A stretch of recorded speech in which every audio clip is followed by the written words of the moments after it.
Renungan Minggu ke-15 masa biasa 11 Juli 2021. Saya memberi judul Jangan Membawa Apa-apa. Dalam nama Bapa dan Putera dan Roh Kudus. Amin. Salam sehat saudara-saudariku terkasih, berkah dalam. Saudara-saudariku terkasih, perkenankanlah di awal renungan ini saya bertanya, siapa coba yang mau bepergian tidak bawa sangu apa-apa? Lagi pertanyaan, kalau kita mau piknik atau ziarah, apa coba yang biasanya ramai diperbincangkan dalam persiapannya? Ya, akomodasinya, terlebih konsumsinya. Nah, itu hal yang sangat biasa, hal yang sangat lumrah. Namun ada juga yang mengatakan, wis ora susah nggawa apa-apa, sing penting sangu duit. Nah, itu juga bawa apa-apa, mengko jajan wae, sama aja. Nah, rasane nek wis sangu itu ayem tentrem. Tidak pernah kami para Romo itu liburan di suatu tempat, ketika pulang siang-siang kami cari makan. Nah kok tutup kabeh, ternyata kami semua lupa bahwa itu hari pertama masa puasa Ramadan. Ya wis, poso. Memang kita tidak tahu apa yang akan terjadi nanti, maka kita perlu terus bersiap diri. Saudara-saudariku terkasih, Injil suci hari ini kalau dibaca sepintas lalu memang lucu kedengarannya. Tapi coba, Gusti itu ngutus para rasul dengan beberapa pesan. Antara lain, jangan bawa apa-apa dalam perjalanan kecuali tongkat, roti dan uang jangan, baju rangkap atau salin juga jangan. Lumayan masih boleh pakai sandal atau alas kaki. Namun meskipun kedengarannya aneh, namun kata-kata Yesus tadi memiliki makna ganda. Di situ ada sisi makna jasmaniah dan di sisi lain makna rohaniah. Pesan yang sederhana namun sangat dalam maknanya. Dari sisi jasmaniah, beginilah kira-kira. Yesus itu mengutus mereka tidak ke tempat yang jauh-jauh, hanya sekitar Yerusalem saja. Mereka bisa berangkat pagi dan pulang sebelum senja. Jadi tidak nginep, maka tidak perlu bawa ganti baju atau salin. Tidak perlu uang juga karena tidak perlu ada yang dibeli. Kenapa boleh bawa tongkat? Ya, mana tahu diperlukan sebagai penyangga tubuh kala capek atau mengusir ular atau binatang gremet-gremet lainnya. Nah, boleh pakai sandal agar jangan sampai kaki melepuh karena kepanasan. Nah, kalau lapar bagaimana? Wong tidak boleh bawa roti. Nah, ini yang perlu kita lihat. Ketika Yesus berpesan tarik-tarik tadi, Yesus juga mengatakan, kalau kamu diterima di suatu rumah, tinggallah di situ sampai kamu pergi. Nah, ini mengandaikan bahwa mereka akan mampir di suatu rumah dan biasanya memang akan diajak makan oleh tuan rumah, karena memang itu kebiasaan orang Yahudi seperti itu, bahwa tamu yang diterima di rumahnya pasti diajak makan. Dan kalau sang tamu mau diajak makan, dia menjadi saudara. Dan dengan bincang-bincang selama di situ, kemungkinan keluarga yang didatangi tadi bisa dijadikan teman untuk berwarta selanjutnya. Saya punya pengalaman menarik ketika kira-kira tahun 1972, saya masih frater. Saya bersama seorang teman ditugasi ke Boro untuk melihat cengkeh dengan seluk-beluknya, melihat gerak sosial ekonomi menterengnya. Kami berkunjung dari rumah ke rumah. Pada suatu hari kami mengunjungi 9 rumah dari pagi sampai sore. Dan ini enaknya, di setiap rumah oleh keluarga kami diajak makan dan harus mau. Waduh, bisa-bisa meletus perut ini. Nah, ya kami coba makan sekuatnya. Kalau tahu begitu setiap rumah cukup 1 sendok makan saja. Ya baiklah, itulah yang terjadi. Sudahlah.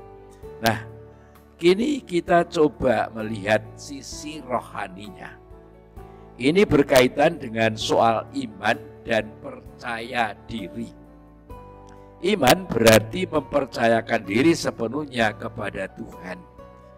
Iman yang dihayati benar-benar akan membuat manusia sungguh-sungguh percaya diri, namun tetap sadar bahwa kekuatan yang dimilikinya adalah dari sang sumber kekuatan itu sendiri, yaitu Allah sendiri. Sebaliknya, bila seseorang hanya percaya diri saja tanpa iman, dia biasanya merasa seakan-akan beres segalanya, sehingga kadang sudah tidak membutuhkan apa-apa atau membutuhkan siapa-siapa. Orang seperti ini bisa saja lalu tidak memiliki kekhawatiran apapun juga, seperti kadang yang dikhawatirkan orang lain.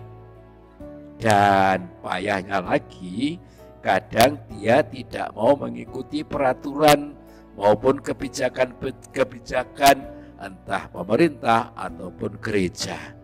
Contoh saja saat pandemik ini, dia sembrono dan tidak mau ikuti protokol kesehatan sama sekali. Kesana kemari sak penake dhewe.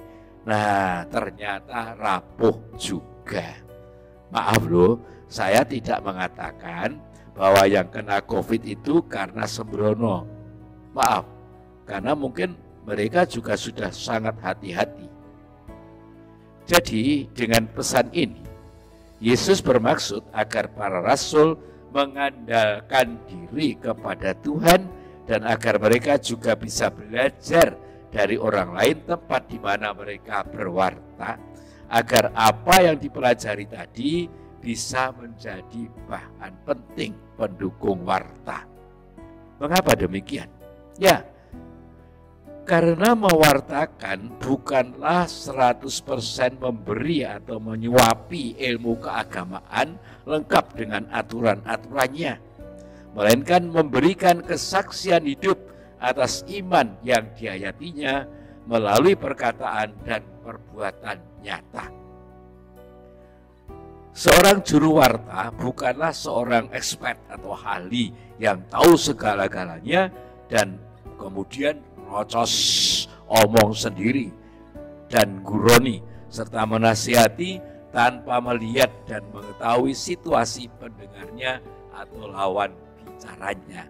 Salah-salah nasihatnya, omongnya tidak cocok dan tidak bisa diterima dengan baik.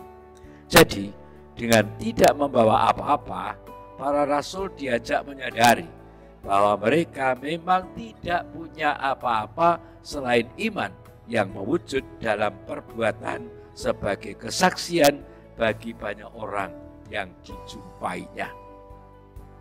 Inilah yang dirasakan juga oleh Nabi Amos. Dari seorang penggembala ternak dan pemungut buah pohon ara, jawane kuwi gresek-gresek woh ara, diutus oleh Tuhan untuk bersaksi menjadi nabi. Dia menyadari betul-betul keadaannya, namun dia berani karena diutus oleh Tuhan. Dia tidak tanggung-tanggung mengecam kebobrokan istana serta kelalaian mereka dan acuh tak acuh mereka akan keadilan sosial masyarakatnya. Begitulah reaksi Amos ketika disemprot dan diusir oleh Imam Betel yang merasa kuasa namun kelihatannya kurang pasarannya. Nah, mereka yang merasa mereka itu nabi-nabi palsu yang menyampaikan hal-hal yang menyenangkan agar dia selamat. Nah, meskipun kebobrokan semakin menjadi, seperti Amos dan nabi-nabi lain yang mewartakan yang benar, ujung-ujungnya malah dikejar-kejar dan dibuat terkapar mati, dibunuh. Namun Tuhan toh tidak kapok. Saya ulangi lagi, Tuhan tidak kapok. Demikian juga nabi-nabi lain tidak kapok dan terus menyampaikan kebenaran demi kebaikan, meskipun risikonya adalah penderitaan. Beda nabi-nabi palsu, mereka mewartakan yang sesat, namun malah dapat berkat dari orang-orang yang berkuasa yang juga bobrok hidupnya. Nabi-nabi palsu tidak mengajak orang bertobat, namun mengajak mereka bejat karena dia sendiri juga sudah bejat. Saudara-saudariku terkasih, lalu apa maknanya itu semua bagi kita? Paulus dalam suratnya kepada jemaat Efesus, bacaan yang kedua, mengingatkan kita bahwa dalam Kristus Allah telah memilih kita sebelum dunia dijadikan, supaya kita kudus dan tak bercela di hadapannya. Dan dengan kasih Allah telah menentukan kita menjadi anaknya oleh pengantaraan Yesus Kristus. Bahkan dalam suratnya kepada umat Galatia, Paulus mengatakan, waktu Ia, yaitu Allah, yang telah memilih aku sejak kandungan ibuku dan memanggil aku oleh kasih karunia-Nya, berkenan menyatakan anaknya di dalam aku, supaya aku memberitakan Dia, yaitu Kristus, di antara bangsa-bangsa bukan Yahudi. Jadi, memang sejak semula, sebelum kita lahir, bahkan sebelum dunia dijadikan dan kita masih dalam kandungan ibu, Tuhan telah memilih kita. Tuhan telah memanggil kita, hanya saja kita belum tahu jelas. Dalam perjalanan waktu, melalui pendidikan dari orang tua serta saudara-saudara lain, serta berbagai pengalaman, akhirnya Allah menunjukkan kepada kita, kita harus bagaimana. Panggilan seperti apa yang harus kita ikuti. Dan selanjutnya menentukan langkah. Karena kita ini manusia, kadang langkah kita pas, kadang juga tidak pas. Dan dalam perjalanan waktu itu terus digeluti melalui berbagai kegiatan dan aktivitas yang harus dilaksanakan. Adapun kuncinya dapat kita lihat dalam sabda bahagia dari Injil Matius bab 5 ayat 1 sampai dengan 12. Dalam ayat 3, Yesus berkata, berbahagialah orang yang miskin di hadapan Allah. Dan selanjutnya, saudara-saudariku terkasih, orang yang miskin adalah orang yang sungguh-sungguh memerlukan belas kasihan dari dan kebaikan orang lain. Nah, kalau miskin di hadapan Allah berarti bergantung pada Allah, selalu mengharap belas kasihan dari Allah. Namun orang yang bergantung pada Allah juga akan selalu manut. Manut itu yaitu terus mengikuti apa yang dikehendaki oleh Gusti Allah. Nah, dalam saudara-saudaraku yang terkasih, dalam kitab suci, sikap manut tadi dihayati oleh tokoh-tokoh suci di awal panggilannya dan dalam perjalanan karyanya.